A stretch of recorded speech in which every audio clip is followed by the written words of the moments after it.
सम्मान्य सभापति महोदय, पूज्य गुरुजी और गुरुमावृंद और मोर छोट बड़ भाई और भौणी मैंने आज महान दिवस मत कि कहबार सुजोग मिलू निजक धन्य मन कर शिशु दिवस को आम देशर प्रथम प्रधानमंत्री पंडित जवाहरलाल नेहरू जन्मदिवस रूपे पालन कराए।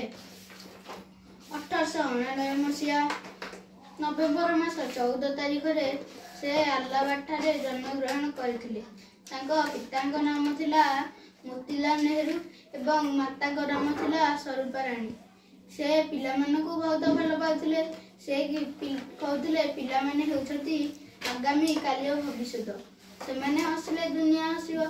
विदेश मोह आकर्षण और विलास व्यसन तांकु आकृष्ट करि पाई नथिला।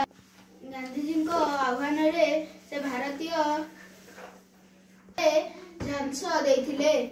1900 मे मास 27 तारिख रे से तांकर देहांत होइथिला। शेष रे आज एई महान दिवस रे से महान व्यक्ति पाद पद्म रे प्रणाम जणाई मोर वक्तव्य शेष करछि।